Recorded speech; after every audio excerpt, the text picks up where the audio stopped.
Today, about 4.2 billion people have access to a world of information never before seen.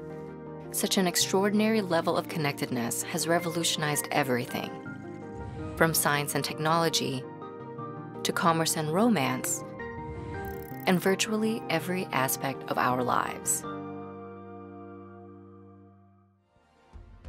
Of all the technological innovations in history, few have made as strong of an impact as the Internet. Comprised by a global network of computers, the Internet allows for the transmission of information and connectivity at an unprecedented speed and scale.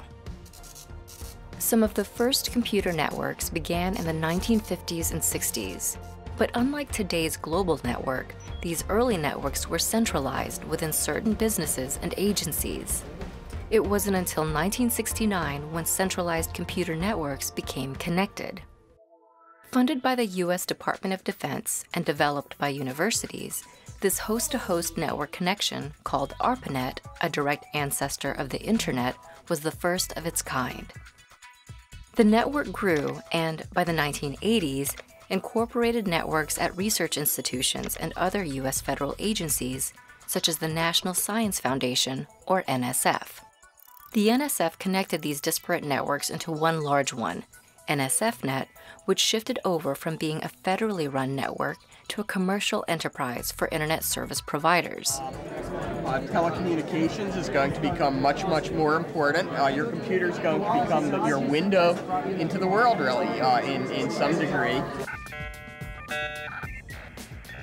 By the late 1990s, this shift, along with the rise of personal computers, the World Wide Web, and web browsers, allowed the general public to access the Internet for the very first time. Today, computers, smartphones, televisions, video game consoles, and other devices all tap into the network and transmit and receive data almost instantly. For example, by clicking Send in messaging apps, text, audio, and video are converted into pieces of electronic data called packets. These packets are then tagged with a port number and IP address. Much like the mailing address on an envelope, the port number and IP address direct the packets to a given destination on the Internet. From there, the packets may travel over Wi-Fi, cellular data, or an Ethernet or phone line, through a series of routers, modems, and servers, then through fiber optic cables or satellites, and through a similar process in reverse to reach the packet's destination. Once the packets arrive, their data is reassembled into the text, audio, or video that was originally sent.